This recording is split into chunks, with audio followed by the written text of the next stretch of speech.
అందరికీ వందనాలండి. అందరూ బాగున్నారు అనుకుంటున్నాను. ఇప్పటివరకు మనం మత్తయి సువార్త 1 నుంచి 10 అధ్యాయాలు చదువుకున్నాం.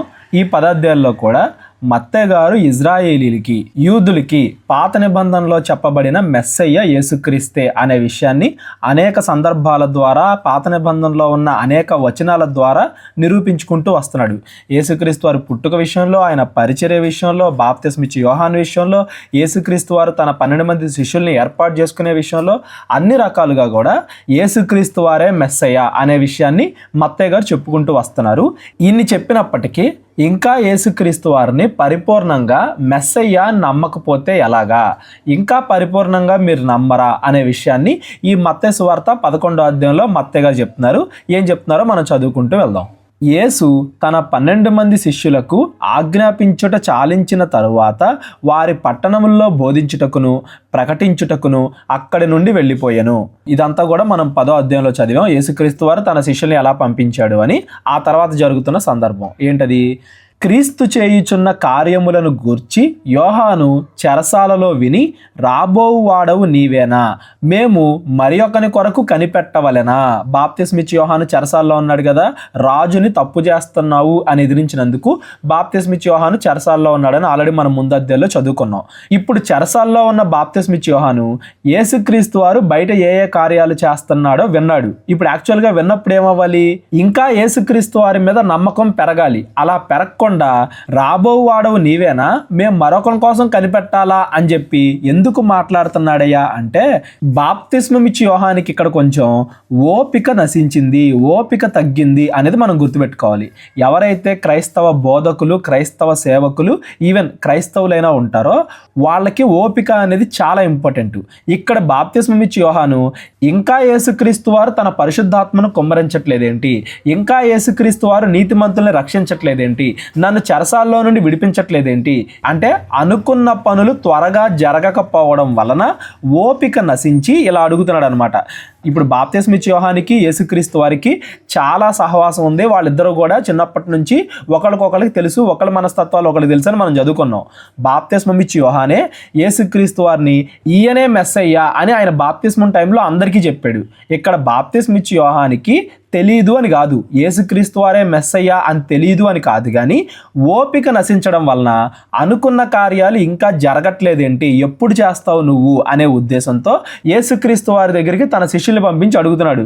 రాబో వాడవు నీవేనా, మేము ఇంకా వెయిట్ చేయాలా, ఎంతకాలం వెయిట్ చేయాలి, నువ్వు చెప్పిన పనులన్నీ కూడా ఎప్పుడు చేస్తావు, ఇలా అడుగుతున్నాడు అనమాట బాప్తిస్మిచ్చి యోహాను యేసుక్రీస్తు వారిని.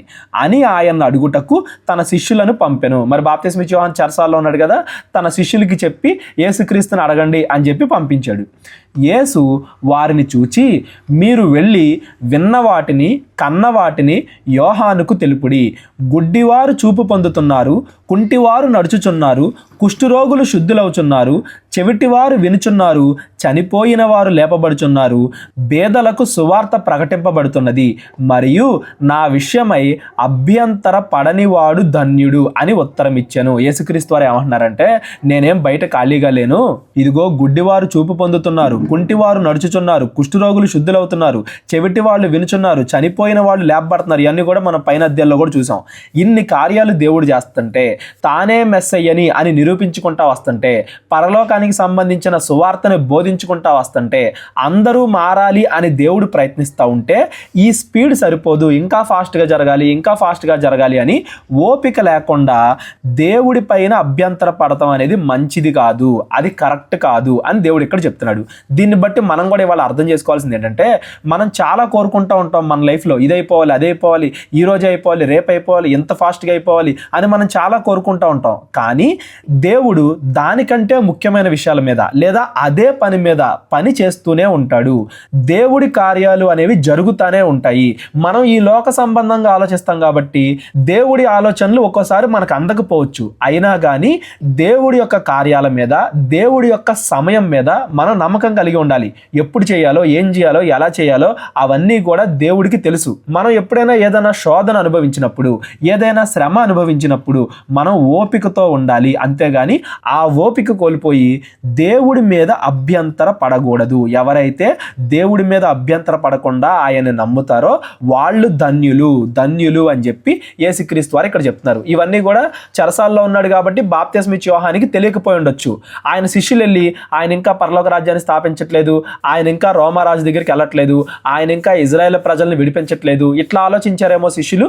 యోహానికి కూడా అయ్యే విషయాలు తెలిసాయేమో. కానీ యేసుక్రీస్తు వారు శాశ్వతమైన రాజ్యం కోసం ప్రయత్నిస్తున్నారు. అందరూ అనుకునేటట్టుగా భూలోకంలో ఇజ్రాయేల్ దేశాన్ని స్థాపించడానికి ఆయన రాలా.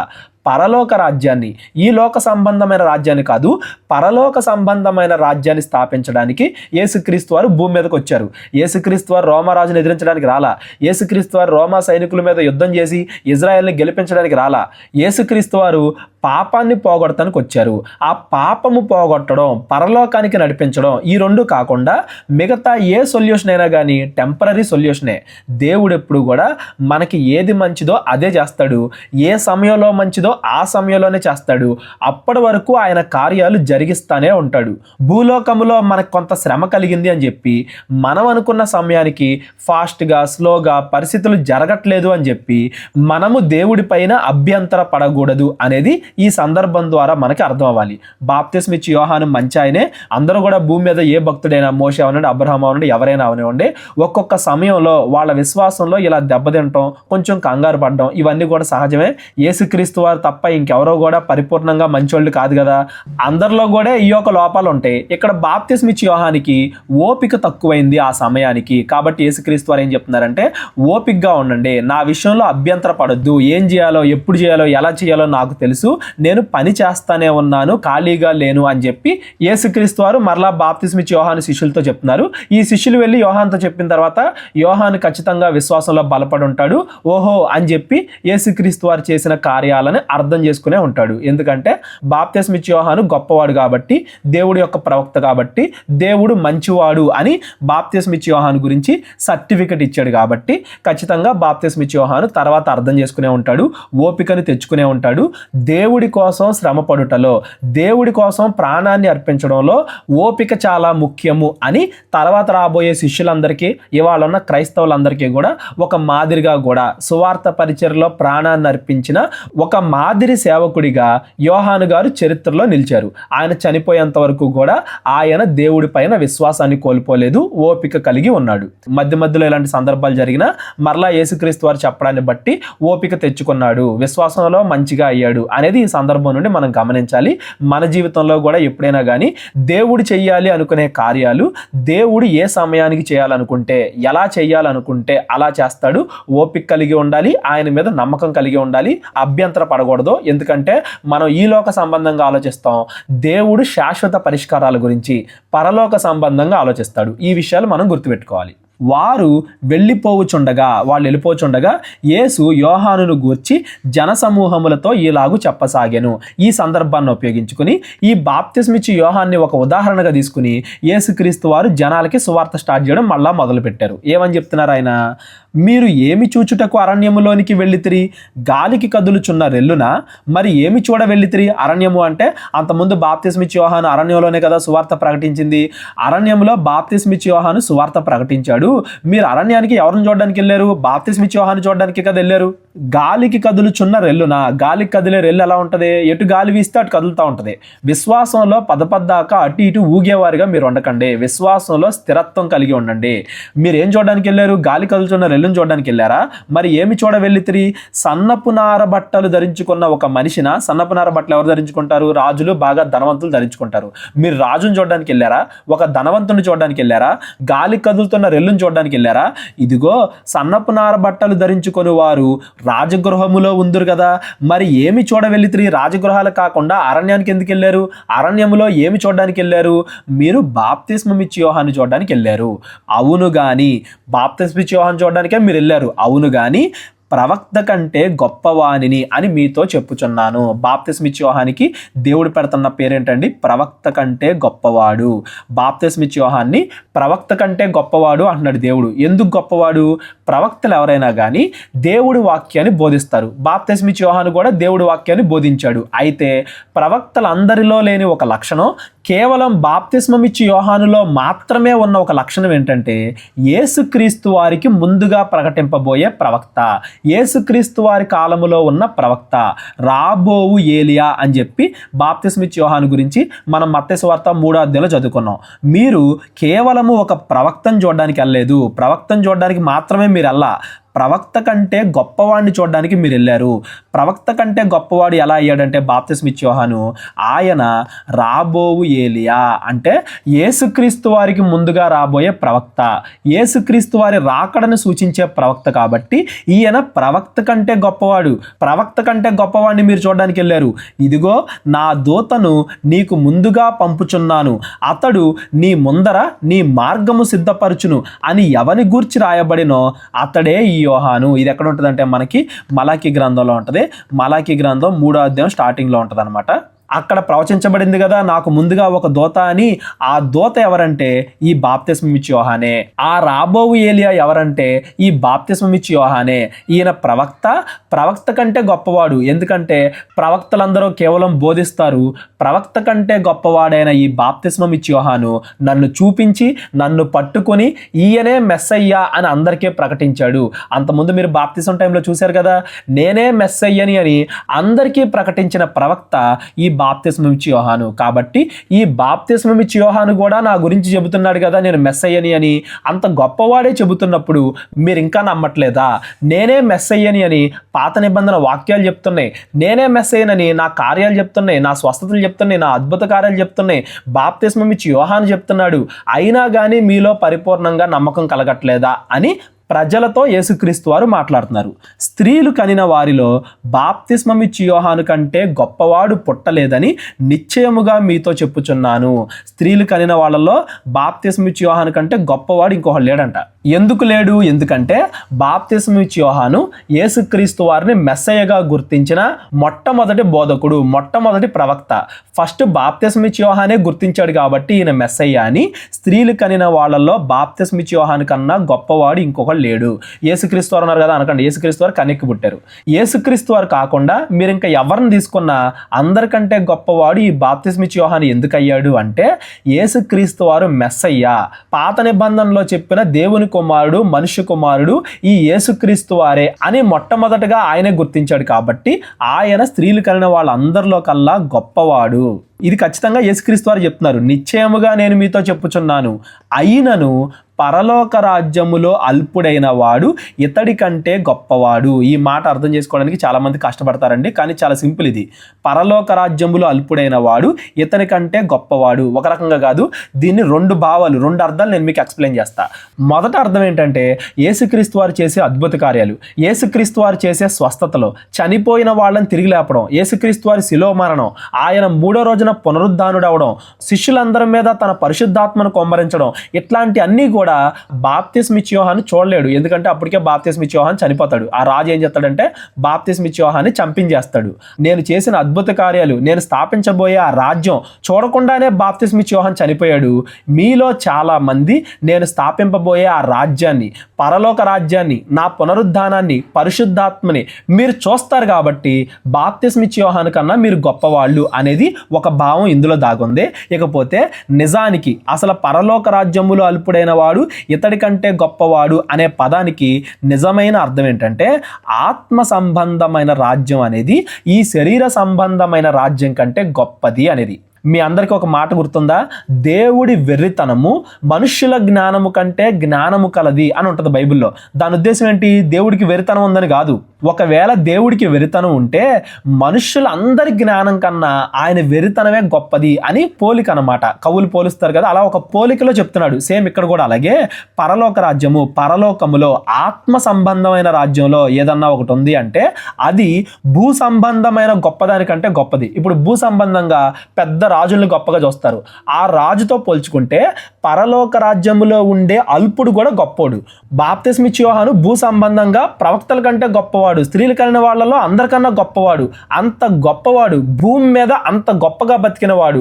అతనితో మీరు కంపేర్ చేసిన ఆత్మ సంబంధమైన విషయాల్లో అల్పుడు కూడా ఇతని కంటే గొప్పవాడు అని దాని అర్థం. ఇక్కడ బాప్తిస్మిచ్చే యోహాను పరలోకానికి వెళ్ళలేదు అని చెప్పట్లా దేవుడు.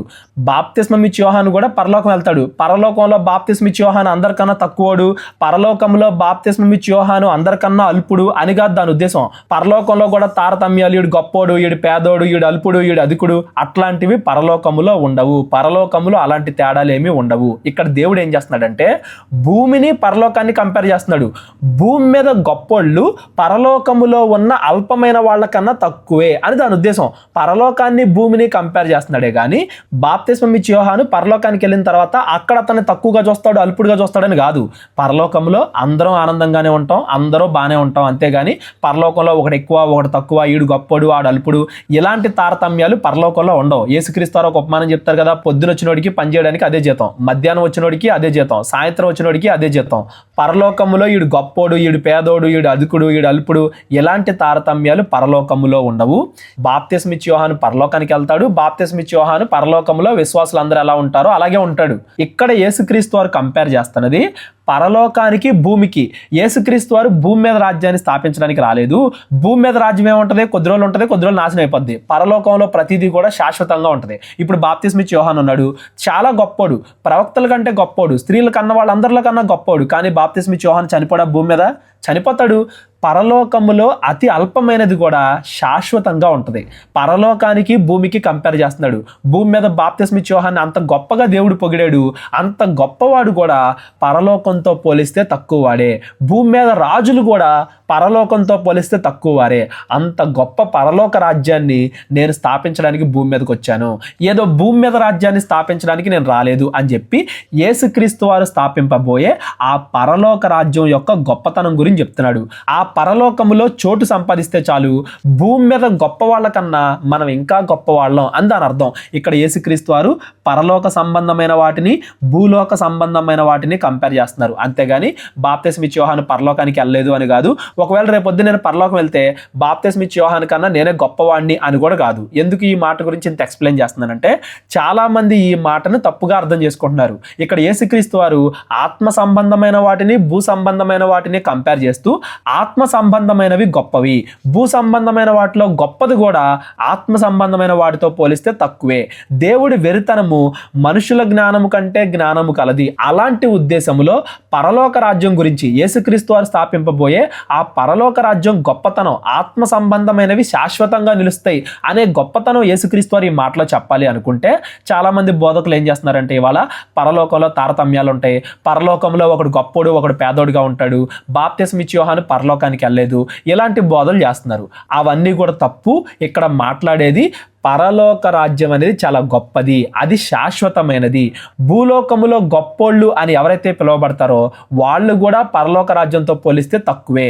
దేవుడి వెరితనము మనుషుల జ్ఞానము కంటే జ్ఞానము గలది అన్నట్టుగా పరలోకములో అల్పుడు కూడా భూమి మీద గొప్పోడి కంటే గొప్పోడు. ఎందుకంటే పరలోకం శాశ్వతమైనది, ఈ భూలోకం అనేది అశాశ్వతమైనది అనే ఉద్దేశంతో యేసుక్రీస్తు వారు స్థాపింపబోయే పరలోకం ఎంత గొప్పది. ఆయన భూమి మీద ఇజ్రాయేలుకి ఒక రాజ్యాన్ని ఎందుకు స్థాపించట్లేదు, పరలోక రాజ్యాన్ని స్థాపించడానికి ఎందుకు వచ్చాడు అనే విషయాన్ని ఇక్కడ చెప్తున్నాడు. అంతేగాని బాప్తిస్మిచ్చే యోహాను తక్కువ చేయాలని కాదు, ఆయన పరలోకం వెళ్ళలేదు అని కాదు. యేసుక్రీస్తు వారు మెస్సయ్య అని అందరికంటే మొదట యేసుక్రీస్తు వారు నమ్మింది బాప్తిస్మిచ్చే యోహానే. అలాంటి బాప్తిస్మిచ్చే యోహాను పరలోకం వెళ్ళకుండా ఎలా ఉంటాడు? దేవుడి సువార్త కోసం తన ప్రాణాన్ని అర్పించిన గొప్ప భక్తుడు బాప్తిస్మిచ్చే యోహాను. ఆయన ఖచ్చితంగా పరలోకం వెళ్తాడు. పరలోకంలో తారతమ్యాలు ఏముండవు. రేపొద్దు నేను పరలోకం వెళ్తే నేను బాప్తిస్మిచ్చే యోహాను కన్నా గొప్పవాడిని అయిపోను, ఆయన నాకంటే తక్కువ వాడు అయిపోడు. పరలోకములో అలాంటి తారతమ్యాలు ఉండవు అనేది మీరు గుర్తుపెట్టుకోండి. ఇక్కడ యేసుక్రీస్తు వారు ఆత్మ సంబంధమైన వాటిని, భూ సంబంధమైన వాటిని, శాశ్వతమైన వాటిని, అశాశ్వతమైన వాటిని, గొప్ప వాటిని, నశించిపోయే వాటిని, ఈ రెండింటికి మధ్య తేడా చెప్తున్నాడు. పరలోకములో ఒకవేళ అల్పులుంటే ఆ అల్పుల కన్నా అల్పులు, భూమి మీద గొప్పవాడి కన్నా గొప్పవాడు అనే విషయాన్ని యేసుక్రీస్తు వారు ఇక్కడ చెప్తున్నారు అనేది మనం గమనించాలి. ఎవరికైనా కానీ ఈ వచనం అర్థం కాకపోతే డిస్క్రిప్షన్లో నా నెంబర్ ఉంటుంది, కాల్ కానీ వాట్సాప్ కానీ చేయండి. ఏమంటున్నాడు ఇక్కడ? స్త్రీలు కనిన వారిలో బాప్తిస్మిచ్చే యోహాను కంటే గొప్పవాడు పుట్టలేదు, అంత గొప్పవాడైనప్పటికీ పరలోక రాజ్యంలో అల్పుడు ఇతని కంటే గొప్పవాడు. అంటే పరలోకములో ఏదైతే ఉంటుందో అది శాశ్వతమైనది, భూమి మీద గొప్పదానికంటే అది గొప్పది అని యేసుక్రీస్తు వారు ఇక్కడ చెప్తున్నారు. నెక్స్ట్, బాప్తిస్మమిచ్చి యోహాను దినములు మొదలుకొని ఇప్పటి వరకు పరలోక రాజ్యము బలాత్కారముగా పట్టబడుచున్నది, బలాత్కారులు దాన్ని ఆక్రమించుకొనుచున్నారు. యోహాను కాలము వరకు ప్రవక్తలందరూ ప్రవచించుచూ వచ్చిరి, ధర్మశాస్త్రము సహా ప్రవచించుచూ ఉండెను. ఇక్కడ ఏం చెప్తున్నాడంటే బాప్తిస్మమిచ్చి యోహాను కాలం దగ్గర నుండి ఇప్పటి వరకు, అంటే యేసుక్రీస్తు వారు సువార్త పరిచర్య చేసే సమయంలో పరలోక రాజ్యము అంటే పరలోకానికి వెళ్ళే మార్గము బలాత్కారముగా పట్టబడుచున్నది, బలాత్కారులు దాన్ని ఆక్రమించుకొనుచున్నారు. ఎవరు బలాత్కారులు? ఆ పరిసయ్యులు, సద్దుకాయులు, ధర్మశాస్త్ర బోధకులు ఎవరైతే ఉన్నారో వాళ్ళు బలాత్కారులు. పరలోకానికి వెళ్ళాలంటే నువ్వు ఇలాగే ఉండాలి, అలాగే ఉండాలి, ఇవే చేయాలి, అవే చేయాలి, వీళ్ళు ఎంటర్ అవ్వకూడదు, వాళ్ళు ఎంటర్ అవ్వకూడదు, అన్యులు అసలు ఎంటర్ అవ్వలేరు ఆ పరలోక రాజ్యంలోకి, ధర్మశాస్త్రాన్ని ఫాలో అవ్వాలి. ఇలా ఏం చేస్తున్నారంటే అనేక రకాలైన శరీర ప్రకారమైన ఆచారాలు పెట్టి, వాక్య భావం అర్థం చేసుకోకుండా, మనసును చూడకుండా ఇలాంటి ఆచారాలు పెట్టి పరలోక మార్గాన్ని వీళ్ళు బలాత్కారంగా పట్టుకుంటున్నారు, బలాత్కారంగా దాన్ని ఆక్రమించుకున్నారు. దేవుడి రాజ్యం యొక్క భావాన్ని చెప్పట్లేదు, నిజమైన దేవుడి రాజ్యం అంటే ఏంటి అని వీళ్ళు చెప్పట్లేదు. వీళ్ళు ఎప్పటి వరకు మిమ్మల్ని మోసం చేశారు. బలాత్కారంగా అంటే పరలోక రాజ్యానికి అనేక రిస్ట్రిక్షన్స్ పెట్టేశారు. వీళ్ళ సొంతం అనుకుంటున్నారు పరలోక రాజ్యం అంటే, ఏలిష్టం అనుకుంటున్నారు. ఎవరు రావాలి ఎవరు రాకూడదు అది ఏలిష్టం అనుకుంటున్నారు. పరలోక రాజ్యానికి వీళ్ళే అధిపతుల్లా ఫీల్ అవుతున్నారు ఆ పరిసయ్యులు, సద్దుకాయులు. యోహాను కాలం వరకు ఎవరెవరైతే ప్రవక్తలు ఉన్నారో వాళ్ళందరూ కూడా నా గురించి చెప్పారు కదా, మెస్సయ్య వస్తాడు, పరలోక రాజ్యాన్ని అందరికీ అందిస్తాడు, ఆయన నిజమైన మార్గాలు తెరుస్తాడు, ప్రజలను దేవుడి దగ్గరికి చేరుస్తాడు అని నా గురించి ప్రవక్తలందరూ చెప్పారు కదా. ధర్మశాస్త్రము సహా ప్రవచించు ఉండేను, ధర్మశాస్త్రం కూడా నా గురించి చెప్తుంది కదా. మీరు నన్ను నమ్మండి, మెస్సయ్యను నమ్మండి, ఈ బలాత్కారుల్ని, పరిసయ్యుల్ని వాళ్ళని నమ్మకండి, పరలోక రాజ్యానికి అధిపతులని వాళ్ళకి వాళ్ళు ఫీల్ అవుతున్నారు. కానీ ధర్మశాస్త్రం ఏమో నా గురించి చెప్పింది, నేను మెస్సయ్యనని చెప్పింది, వీళ్ళేమో నేను మెస్సయ్యని కాదు అంటున్నారు. మీరు ఎవరిని నమ్ముతారు? నన్ను నమ్ముతారా? ఈ ధర్మశాస్త్రాన్ని నమ్ముతారా? నా గురించి బాప్తిస్మిచ్చే యోహాను కూడా చెప్పాడు కదా. ఈ సంగతి అంగీకరించుటకు మీకు మనస్సు ఉంటే రాబోవు ఏలియా ఇతడే. ధర్మశాస్త్రాన్ని అంగీకరించడానికి అంటే వాక్యాన్ని అంగీకరించడానికి మీకు మనసుంటే రాబోవు ఏలియా ఇతడే. అంటే దాని ఉద్దేశం ఏంటంటే బాప్తిస్మిచ్చే యోహాను చెప్తున్నాడు నేను మెస్సయ్య అని, నేను చెప్తున్నాను నేను మెస్సయ్య అని, ధర్మశాస్త్రం చెప్తుంది నేను మెస్సయ్య అని, నేను స్థాపించే రాజ్యం నిజమైంది అని. మీరు నన్ను నమ్మకుండా, ధర్మశాస్త్రాన్ని నమ్మకుండా, బాప్తిస్మిచ్చే యోహాను నమ్మకుండా ఆ బలాత్కారులైన పరిసయ్యులు, సద్దుకాయుల్ని మీరు ఎలా నమ్ముతారు? దేవుడి రాజ్యం అంటే అదే అని మీరు అనుకుంటున్నారా? వాక్య భావాన్ని మీరు చూడరా? వాక్యాన్ని అంగీకరించరా? మనుషుల్ని మాత్రమే అంగీకరిస్తారా? ఆ బలాత్కారుల్ని, ఆ పరిసయ్యుల్ని వాళ్ళని నమ్ముతారా? వాళ్ళే పరలోక రాజ్యానికి అధిపతులని వాళ్ళు అనుకుంటున్నారు. కాదు, దేవుడు అధిపతి పరలోక రాజ్యానికి. వినుటకు చెవులు గలవాడు వినుగాక. ఈ తరమును దేనితో పోల్చుదును? వినుటకు చెవులు గలవాడు అంటే కేవలం వింటమని కాదు, దాన్ని గ్రహించాలి అని. చెప్పే విషయాన్ని ఆలోచించకుండా గుడ్డిగా ఒకళ్ళని ఫాలో అవ్వద్దు, చెప్పే విషయాలు ఆలోచించండి. ఈ తరం వాళ్ళని దేంతో పోల్చాలి? సంత వీధుల్లో కూర్చుండి మీకు పిల్లను గ్రోవి ఊదితిమి, మీరు నాట్యమాట రైతిరి, ప్రలాపించితిమి గాని మీరు రొమ్ము కొట్టుకన రైతిరి అని తమ చెలికాండ్రతో చెప్పి పిలుపులు ఆడుకొని పిల్లకాయలను పోలి ఉన్నారు. ఈ కాలం ప్రజలు ఎలా ఉన్నారంట? చిన్న పిల్లలతో పోల్చాడు, పిల్లకాయలను పోలి ఉన్నారు. సంత వీధుల్లో వాళ్ళ తల్లిదండ్రులు ఏం చేస్తున్నారు? బాధపడుతున్నారా, ఆనందపడుతున్నారా, పనులు చెప్తున్నారా? ఇవన్నీ వాళ్ళకి అనవసరం. వాళ్ళు ఆడుకుంటమే కావాలి. తమ చెలికాండ్రతో చెప్పి పిలుపుల ఆటలు ఆడుకోను. వాళ్ళ పనిలో వాళ్ళు ఉండే చిన్నపిల్లలాగా ఉన్నారు. చెప్పే మాటను పట్టించుకోరా, చెప్పిన మాటను వినరా? మీ ముందు ఎన్ని రకాలుగా సువార్త ప్రకటిస్తున్నాం, పిల్లను గ్రోవి ఊతున్నాం, మీరు నాట్యం ఆడట్లా, ప్రలాపిస్తున్నాం, మీరు రెమ్ముకోట్లా, అంటే అన్ని రకాలుగా మీకు సువార్త ప్రకటిస్తున్నాం. మీరు దాన్ని అంగీకరించకుండా, మీ చెవినియకుండా మీ ఆటలు మీరు ఆడుకుంటున్నారు, పిలుపుల ఆటలు ఆడుకుంటున్నారు. అంటే చిన్నపిల్లలు ఎలా అయితే దేన్ని పట్టించుకోకుండా వాళ్ళ లోకంలో వాళ్ళు బ్రతుకుతారో, యేసుక్రీస్తు వారు వచ్చి ఇన్ని అద్భుత కార్యాలు చేస్తుంటే, ఇన్ని స్వస్థత కార్యాలు చేస్తుంటే, ఇన్ని రకాలుగా ధర్మశాస్త్ర ప్రవచనాలను నెరవేరుస్తుంటే వీటిని ఏమి పట్టించుకోవట్లా. బాప్తిస్మిచ్చే యోహాన్ని పట్టించుకోవట్లా, యేసుక్రీస్తు వారిని పట్టించుకోవట్లా, ధర్మశాస్త్రాన్ని పట్టించుకోవట్లా. వాళ్ళు ఇష్టం వచ్చినట్టుగా వాళ్ళు అనుకుంటున్నారు ప్రజలు, పిల్లల్లాగా పిలుపులాటలాడుకునే పిల్లల్లాగా మీరున్నారు అని చెప్పి దేవుడు ఈ తరం వాళ్ళని పిలుస్తున్నాడు. ఇవాళ కూడా ప్రజలు అలాగే ఉన్నారండి. ఎన్ని రకాలుగా చెప్తున్నా, వాక్యం ఎన్ని రకాలుగా చెప్తున్నా, బోధకులు ఎన్ని రకాలుగా చెప్తున్నా, వాళ్ళ లోకానుసారమైన ఆచారాలే వాళ్ళు ఫాలో అవుతున్నారు కానీ వాక్యాన్ని పట్టించుకోవట్లేదు, దేవుణ్ణి పట్టించుకోవట్లేదు. సంత వీధుల్లో పిలుపులాటలాడుకును అంటే ఆ టైంకి తీసుకొచ్చి కూర్చోబెట్టినా మళ్ళా వెంటనే వెళ్ళిపోయి లోకంలో కలిసిపోయేలాగా పిలుపులాటలాడుకునే పిల్లకాయలు పోలున్నారు. చెప్పేది మనుషులు వినట్లేదు అని దేవుడు ఇక్కడ చెప్తున్నాడు. నెక్స్ట్, యోహాను తినకయు తాగకయు వచ్చెను గనుక వీడు దెయ్యం పట్టినవాడు అని వారు అనుచున్నారు. పరిసయ్యులు సద్దుకేలే కదా జనాలు మోసం చేసేది. యోహాను తినకయు తాగకయు వచ్చాడు గనుక వీడు దెయ్యం పట్టినవాడు అన్నాడు. మనుష్య కుమారుడు తినుచూ తాగుచూ వచ్చాను గనుక ఇదిగో వీడు తిండిబోతూ మద్యపానీయు సుంకర్లను పాపులకును స్నేహితుడని వారు అనుచున్నారు.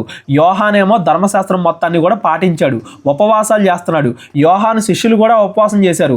తినకయు తాగకయు అంటే ఉపవాసాలు చేస్తూ ధర్మశాస్త్రాన్ని పాటిస్తూ ధర్మశాస్త్ర ప్రకారంగా నేను మెస్సయ్యని అని బాప్తిస్మిచ్చి యోహాన్ చెప్పినా మీరు నమ్మలా.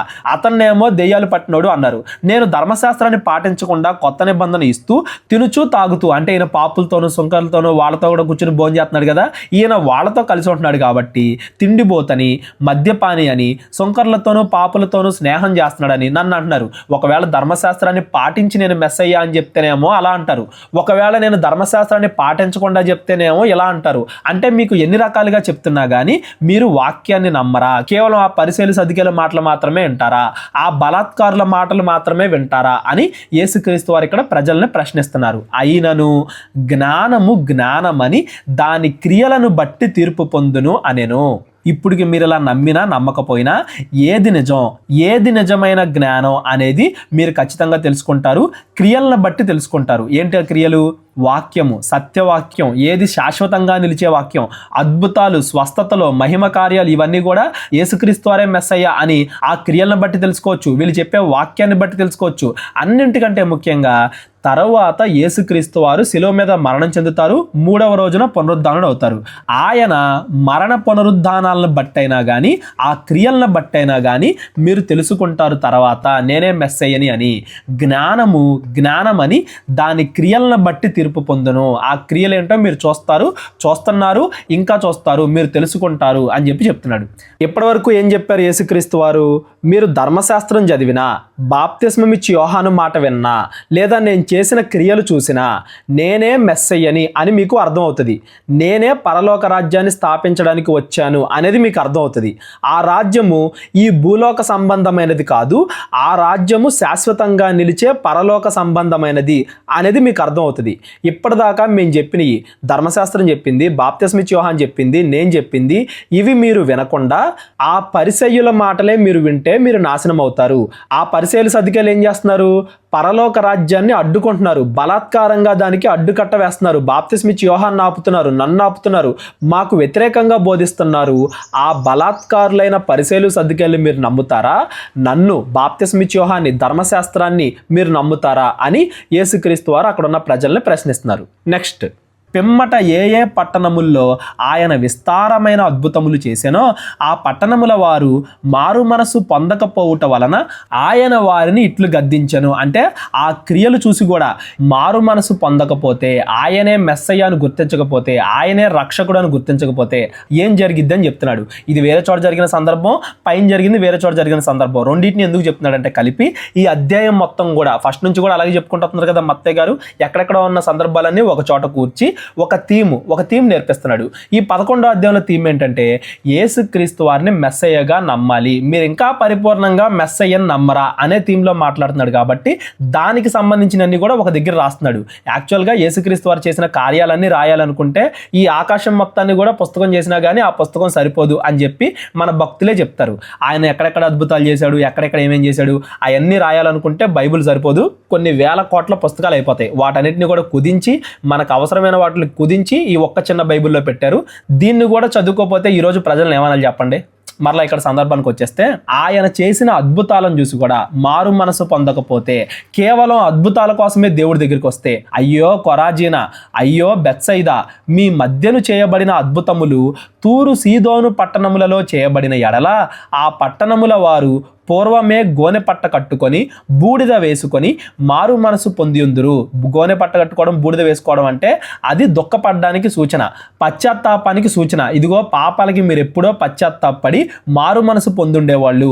మీరు మారు మనసు పొందలేదు కాబట్టి విమర్శ దినమందు మీ గతి కంటే తూరు సీదోను పట్టణముల వారి గతి ఓర్వదగినదై ఉండునని మీతో చెప్పుచున్నాను. తూరు సీదోను పట్టణాలు అంటే సొదొమ గొమొర్రా లాగే నాశనం అయిపోయిన పట్టణాలు అని. గలిలయలో నాశనం అయిపోయిన పట్టణాలు, వాళ్ళకి దగ్గరగా ఉన్న పట్టణాలు చెప్తున్నాడు.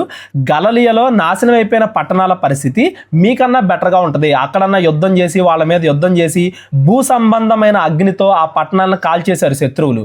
మీ పరిస్థితి ఇంకా దారుణంగా ఉంటుంది. ఎందుకంటే మీరు శాశ్వతమైన నరకములోని అగ్నితో కాల్చబడతారు. మీకన్నా సొదొమ గొమొర్రా పట్టణాల పరిస్థితి, ఆ తూరు సీదోను పట్టణముల పరిస్థితే గొప్పగా ఉంటుంది అని చెప్పి యేసుక్రీస్తు వారు ఇక్కడ చెప్తున్నారు. మీతో పోలిస్తే వాళ్లే బెటర్ అనుకునేలాగా ఉంటుంది అని చెప్తున్నాడు. చివరి వరకు యేసుక్రీస్తు రక్షకుడు అని నమ్మకపోతే, యేసుక్రీస్తు వారు ఎన్ని రకాలుగా అద్భుతాల ద్వారా, స్వస్థత కార్యాల ద్వారా, ధర్మశాస్త్రం ప్రకారంగా ఒక ప్రవక్త, బాప్తిస్మిచ్చు యోహాను ఒక ప్రవక్త వచ్చి ఈయనే మెస్సయ్య అని అందరికీ బోధించినప్పటికీ, ఇన్ని రకాలుగా యేసుక్రీస్తు వారు రక్షకుడు అని చెప్తున్నప్పటికీ ఆయన నమ్మకపోతే నరకానికి వెళ్ళిపోతాం అని చెప్పి మనల్ని మత్తయి గారు ఇక్కడ హెచ్చరిస్తున్నారు. కపెర్నహూమా, ఆకాశము మట్టుకు హెచ్చింపబడిదవా, నీవు పాతాళము వరకు దిగిపోయేదవు. కపెర్నహూమ్ అంటే ఆయన ఎక్కువగా స్వస్థతలు చేసింది అక్కడే కదా. మీరు ఆకాశం మట్టుకు హెచ్చింపబడినని గర్విస్తున్నారు. ఆ పట్టణం చాలా గొప్పది, అక్కడ వ్యాపారాలు బాగా జరుగుతాయి, బాగా డబ్బు ఉంది అని మిమ్మల్ని మీరే గర్వంగా చూసుకుంటున్నారు. పాతాళానికి దిగిపోతారు మీరు. భూమి మీద ఎంత గొప్ప వాళ్ళైనా దేవుని నమ్ముకోకపోతే నరకానికి వెళ్ళిపోతారు మీరు అని చెప్పి హెచ్చరిస్తున్నాడు మత్తయి గారు ఇక్కడ. నీలో చేయబడిన అద్భుతములు సొదొమలో చేయబడిన ఎడల అది నేటి వరకు నిలిచి ఉండును. అంటే అన్ని అద్భుతాలు చేశాడు దేవుడు ఇక్కడ అని దాని అర్థం. అంతేగాని సొదొమ గొమొర్రాలు మారిపోతారు అని కాదు. కానీ దేవుడు అన్ని రకాల అద్భుతాలు చేశాడు ఇక్కడ. అవన్నీ చేయబడ్డా కానీ వీళ్ళు మారు మనసు పొందలేదు, తమ పాపాలు వాళ్ళు మానుకోలేదు. కాబట్టి వీళ్ళ గతి సొదొమ గొమొర్రాల కన్నా దారుణంగా ఉంటుంది. వీళ్ళతో పోలిస్తే సొదొమ గొమొర్రాలే బెటర్ అన్నట్టుగా నరకములో, సొదొమ గొమొర్రా అన్న భూమి మీద అగ్ని, వీళ్ళు నరకములో శాశ్వతమైన అగ్నిలో పడవేయబడతారు అని చెప్పి దేవుడు చెప్తున్నాడు. విమర్శ దినమందు నీ గతి కంటే సొదొమ దేశపు వారి గతి ఓర్వదగినదై ఉండదని మీతో చెప్పుచున్నాను. తూరు సీదోను పట్టణాలనేమో శత్రువులు వచ్చి అగ్నితో కాల్చారు, సొదొమ గొమొర్రా పట్టణాలనేమో దేవుడే డైరెక్ట్గా అగ్నితో కాల్చాడు. ఆ పరిస్థితి మీకంటే బెటర్. ఎందుకంటే వాళ్ళు భూ సంబంధమైన అగ్నితో కాల్చబడ్డారు, మీరు శాశ్వతమైన అగ్నిలో కాల్చబడతారు. దేవుణ్ణి రక్షకుడిగా అంగీకరించకపోతే, మీ పాపాలు మానుకోపోతే, మారు మనస్సు పొందకపోతే నరకానికి వెళ్ళిపోతారు అని చెప్పి యేసుక్రీస్తు వారు హెచ్చరిస్తున్నారు. మత్తయి గారు ఈ పుస్తకం ద్వారా మనల్ని హెచ్చరిస్తున్నారు. ఆ సమయమున యేసు చెప్పినది ఏమనగా, తండ్రి, ఆకాశమునకును భూమికిని ప్రభువా, నీవు జ్ఞానులకును వివేకులకును ఈ సంగతులు మరుగు చేసి పసిబాలురకు బయలుపరిచినావని నిన్ను స్తుతించుచున్నాను. ఇదిగో గొప్ప వాళ్ళకి సిగ్గు కలగజేయడానికి, జ్ఞానులకు వివేకులకు సిగ్గు కలగజేయడానికి దేవుడు పసి వాళ్ళకే, ఎవరైతే మనస్ఫూర్తిగా దేవుణ్ణి అంగీకరించే మనస్సు కలిగి ఉంటారో అలాంటి వాళ్ళకి దేవుడు నిజమైన సంగతులు బయలుపరుస్తున్నాడు. కాబట్టి నిన్ను స్తుతిస్తున్నాను. అవును తండ్రి, ఇలాగు చేయుట నీ దృష్టికి అనుకూలమాయను. దేవుడు ఎప్పుడు కూడా అంతేనండి. ఎవరైతే దీన మనస్సు కలిగి ఉంటారో వాళ్ళని దేవుడు దీవిస్తాడు. అంతేగాని గర్వంతో ఉండే వాళ్ళని, మేము ఆల్రెడీ గొప్ప వాళ్ళం అని ఫీల్ అయ్యే వాళ్ళని, అలాంటి వాళ్ళని దేవుడు ఎంచుకోడు. నీ దృష్టికి ఇలాగు చేయుట అనుకూలం. సమస్తమును నా తండ్రి చేత నాకు అప్పగింపబడి ఉన్నది. తండ్రి గాక ఎవడు కుమారుణ్ణి ఎరుగును, కుమారుడు గాకయు కుమారుడు ఎవరికి ఆయన్ను బయలుపరచ ఉద్దేశించి ఉన్నాడో వాడు గాకను మరి ఎవడు తండ్రిని ఎరుగును? ఎవరైతే నిజమైన హృదయం, నిజమైన మారు మనసు కలుగుతారో వాళ్ళు మాత్రమే దేవుడి చేత ఆకర్షింపబడిన వాళ్ళు. అంతేగాని సువార్త ఎక్కడెక్కడికైతే వెళ్ళిందో వాళ్ళందరూ మారిపోతారని కాదు. సువార్త వెళ్ళిన వాళ్ళల్లో దీనులై మారు మనసు పొందే వాళ్ళు ఉంటారు, గర్వంతో మాకు ఆల్రెడీ ముందే తెలుసులే అనుకునే వాళ్ళు కూడా ఉంటారు. ఎవరైతే మారారో వాళ్ళు దేవుడి చేత ఆకర్షింపబడిన వాళ్ళు. దేవుడు వాళ్ళకి ఆ విషయాలు వాళ్ళ హృదయాలకు హత్తుకునేలాగా బయలుపరిచాడు. ఇవాళ కూడా నేను వాక్యాన్ని బోధిస్తున్నాను అంటే అది నా గొప్పతనం కాదు, దేవుడు ఆ వాక్యాన్ని అర్థమయ్యేలాగా నాకు చేశాడు. ఎంతోమంది గొప్ప వాళ్ళు ఉన్నారు, వాళ్ళందరినీ కాకుండా మనల్ని దేవుడు ఎంచుకున్నాడు అంటే అది మన గొప్పతనం కాదు, దేవుడి గొప్పతనం. దేవుడు మనకి బయలుపరిచాడు, దేవుడు మన హృదయాలను తెరిచాడు, మనం మారు మనసు పొందేలాగా మన హృదయాలను తెరిచాడు. ఎవరెవరైతే దీనులుగా దేవుడి వాక్యాన్ని అంగీకరించడానికి సిద్ధపాటు కలిగి ఉంటారో వాళ్ళందరినీ కూడా దేవుడు ఎంచుకుంటాడు. జ్ఞానులు కాదు, వివేకుల్ని కాదు, పసిబాలురని, ఎవరైతే అటువంటి పసి మనసులు కలిగి ఉంటారో, నిష్కల్మషంగా ఉంటారో వాళ్ళను దేవుడు ఎంచుకుంటాడు అని చెప్తున్నాడు. వాళ్ళు మాత్రమే తండ్రిని ఎరుగుతారు, యేసుక్రీస్తు ద్వారా మాత్రమే తండ్రిని తెలుసుకుంటారు, అంతేగాని వేరే ఇంకా ఏ జ్ఞానం వల్ల కాదు అని చెప్పి యేసుక్రీస్తు వారు ఇక్కడ చెప్తున్నారు. నెక్స్ట్, ప్రయాసపడి భారము మోయిచున్న సమస్త జనులారా నా యొద్దకు రండి, నేను మీకు విశ్రాంతి కలుగజేసేదను. ఆ పరిసయ్యులు సద్దుకెళ్ళలాగా నేను మీ మీద భారం మోపను, మోయలేని భారం, ఆ ధర్మశాస్త్రంలో ఉన్న ఆజ్ఞలన్నీ కూడా పాటించండి అని చెప్పి మోయలేని భారము నేను మీ మీద పెట్టను. ఆ పరిసయ్యులు సద్దుకెళ్ళలాగా బలాత్కారంగా నేను ఉండను. నేను మనసును చూసే వ్యక్తిని, కేవలం మారు మనస్సును మాత్రమే కోరుకునే వ్యక్తిని. నేను మీ హృదయాన్ని మాత్రమే చూస్తాను, మీ వంశం చూడను. పరిసయ్యులు ఎలా చూస్తారు? వంశం చూస్తారు, ఇజ్రాయేలుడా కాదా అని చూస్తారు. నేను మీ వంశం చూడను, నేను మీ ఆచారాలు చూడను, నేను మీ బట్టలు చూడను, నేను మీ హృదయాన్ని చూస్తాను. నేను మీ ఆస్తి చూడను, నేను మీ బలులు చూడను, నేను మీ హృదయాన్ని చూస్తాను అని చెప్పి దేవుడు చెప్తున్నాడు. నేను సాత్వికుడను, దీన మనస్సు గలవాడను గనుక మీ మీద నా కాడి ఎత్తుకొని నా యొద్ద నేర్చుకొనుడి, అప్పుడు మీ ప్రాణములకు విశ్రాంతి దొరుకును. ఏలయనగా నా కాడి సులువుగాను నా భారము తేలికగాను ఉన్నవి. ఇప్పటిదాకా బలాత్కారంగా పట్టుకున్నారు కదా ఆ పరిసయ్యులు సద్దుకేయులు ఆ పరలోక రాజ్యాన్ని. నేను స్థాపింపబోయే పరలోక రాజ్యం, ఆ పరలోక రాజ్యానికి నిజమైన అధిపతిని నేను. అందులోకి రావాలి అంటే మీరు ఏవేవో పనులు చేయాల్సిన అవసరం లేదు. మీరు మారు మనసు పొందండి, దీన మనసు కలిగి ఉండండి. నా కాడి సులువుగా ఉంటుంది, నా భారం తేలిగ్గా ఉంటుంది. ఎందుకంటే నేను కేవలం మీ మనసు చూసే వ్యక్తిని. మీ బలులో, మీ ఆచారాలో, మీ ఆజ్ఞలో అవన్నీ కాదు, మీ మనసును చూసే వ్యక్తిని, మీ దీన మనస్సును చూసే వ్యక్తిని. పరిసయ్యులు సద్దుకేయులు ఆ ధర్మశాస్త్రాన్ని చూసి దాని ఆజ్ఞల్ని మీకు చూపించి మీరు గొప్పవాళ్ళు పేదవాళ్ళు అని చెప్తారేమో. నేను మీ హృదయాన్ని చూసి మిమ్మల్ని పరలోకంలోకి చేర్చుకుంటాను. ఆజ్ఞలు ఆచారాలను బట్టి కాకుండా మీ హృదయాన్ని చూస్తాను. నా కాడి సులువుగాను నా భారము తేలిగ్గాను ఉన్నది. నా దగ్గరికి వస్తే మీ ప్రాణాలకే విశ్రాంతి దొరికిద్ది అని యేసుక్రీస్తు వారు చెప్తున్నారు. ఇవాళ మన ప్రాణాలకి విశ్రాంతి దొరుకుతుందా? మనం మనశ్శాంతిగా ఉండగలుగుతున్నామా? నిజంగా దేవుడి దగ్గరికి వచ్చిన వాళ్ళు మనశ్శాంతి కలిగి ఉంటారు. లోకాశల కోసమే దేవుడి దగ్గరికి వచ్చిన వాళ్ళు లోకంలో అవి కావాలి ఇవి కావాలి అని మనశ్శాంతి లేకుండా లోకంలోనే తిరుగుతూ ఉంటారు. నిజంగా దేవుడి దగ్గరికి వచ్చిన వాళ్ళకి విశ్రాంతి దక్కుతుంది, మనశ్శాంతి దొరుకుతుంది. ఎందుకంటే వాళ్ళు నేర్చుకునేది లోకం దగ్గర కాదు, వాళ్ళు నేర్చుకునేది ధర్మశాస్త్రం దగ్గర కాదు, వాళ్ళు నేర్చుకునేది యేసుక్రీస్తు వారి దగ్గర. నా యొద్ద నేర్చుకోండి అని యేసుక్రీస్తు వారు అంటున్నారు. ఆ యేసుక్రీస్తు వారి జీవితాన్ని ఎవరైతే అర్థం చేసుకుంటారో, యేసుక్రీస్తు వారి జీవితాన్ని ఎవరైతే చదువుతారో వాళ్ళ హృదయాలకి మనశ్శాంతి దొరుకుతుంది, వాళ్ళ ప్రాణాలకి విశ్రాంతి దొరుకుతుంది. ఈ 11వ అధ్యాయంలో మనం బాగా గమనించాల్సింది ఏంటంటే మనకి ఓపిక కావాలి. భూమి మీద శ్రమలు అనుభవించేటప్పుడు, భూమి మీద కష్టాలు అనుభవించేటప్పుడు ఓపికతో మనం ఉండాలి. యేసుక్రీస్తు వారు మన హృదయాన్ని చూస్తాడు. ఇవి మనం అర్థం చేసుకోవాల్సినవి. ఈ మత్తయి గారు ఈ 11వ అధ్యాయం యూదులకి ఏ ఉద్దేశంతో రాస్తున్నాడు అంటే, యేసుక్రీస్తు వారిని మెస్సయ్య అని మీరు ఇంకా పరిపూర్ణంగా గుర్తించరా? బాప్తిస్మిచ్చి యోహాన్ చెప్తున్నాడు, ధర్మశాస్త్రం చెప్తుంది, యేసుక్రీస్తు వారి క్రియలు చెబుతున్నాయి. ఇదిగో గుడ్డివారు బాగుపడుతున్నారు, కుంటివారు బాగుపడుతున్నారు, కుష్ఠరోగులు బాగుపడుతున్నారు, చెవిటి వాళ్ళు బాగుపడుతున్నారు. ఇవన్నీ కూడా మీ ధర్మశాస్త్రంలో చెప్పబడ్డాయే కదా, యెషయా గ్రంథంలో చెప్పబడ్డాయే కదా. ధర్మశాస్త్రం చెప్తుంది, వాక్యం చెప్తుంది, బాప్తిస్మిచ్చి యోహాన్ చెప్తున్నాడు, యేసుక్రీస్తు వారు చెప్తున్నాడు, ఆయన క్రియలు చెబుతున్నాయి. ఇన్ని చెబుతున్నా కానీ మీరు ఆ బలాత్కారులైన పరిసయ్యుల్ని నమ్ముతారా? యేసుక్రీస్తు వారిని మెస్సయ్య అని నమ్మరా? మీరు నమ్మకపోవడానికి మేబీ కారణం ఆయన భూమి మీద రాజ్యాన్ని మీరు స్థాపిస్తాడు అనుకుంటున్నారేమో. ఆయన అశాశ్వతమైన, ఎంతో కొంతకాలం తర్వాత నశించిపోయే భూమి మీద రాజ్యాన్ని ఆయన స్థాపించడానికి రాలేదు, పరలోక రాజ్యాన్ని స్థాపించడానికి ఆయన వచ్చాడు. ఆ పరలోక రాజ్యంలో అల్పమైనది భూమి మీద గొప్పదానికంటే గొప్పది. అంత గొప్ప పరలోక రాజ్యాన్ని స్థాపించడానికి యేసుక్రీస్తు వారు భూమి మీదకి వచ్చారు. కాబట్టి యేసుక్రీస్తు వారిని నమ్మండి, ఆయన వల్లే మనకు రక్షణ వస్తుంది అని నమ్మండి, విశ్వాసం కలిగి ఉండండి, మారు మనసు పొందండి. బోధకులు చెప్పినప్పుడు చిన్నపిల్లలాగా మీ పనుల్లో, మీ లోకాచారాల్లో మీరు ఉండకుండా చెవి పెట్టి వినండి, దాని ప్రకారంగా మీ హృదయాన్ని మార్చుకోండి అని మత్తయి గారు ఈ 11వ అధ్యాయంలో మనకు చెప్తున్నారు. 12వ అధ్యాయం నుండి రేపొద్దున మనం మాట్లాడుకుందాం. ఈ 11వ అధ్యాయంలో ఎవరికైనా కానీ ఏదన్నా సందేహాలు ఉన్నట్లయితే డిస్క్రిప్షన్లో నా నెంబర్ ఉంటుంది, కాల్ కానీ వాట్సాప్ కానీ చేయండి, నేను మీకు ఎక్స్ప్లెయిన్ చేస్తాను. ప్రార్థన చేసుకుందాం. కళ్ళు మూసుకున్నట్లయితే ప్రార్థన. మహోన్నతుడు, మహిమకు పాత్రుడైన మా ప్రియ పరలోకపు తండ్రి, కృతజ్ఞతలు దేవా, ఈరోజు చదువుకున్న మాటలు కేవలం మా చెవుల వరకే కాక మా హృదయాల వరకు చేర్చుకొని వాటి ప్రకారంగా, వాటి భావం ప్రకారంగా మేము బ్రతకడానికి మాకు సహాయం దయచేయండి. మీ చిత్తం అయితే మేము మరలా కలుసుకొని మరిన్ని విషయాలు మాట్లాడుకోవడానికి కృప దయచేయండి. అప్పటి వరకు అపవాది ఆటంకాలు మాకు దూరంగా ఉంచండి.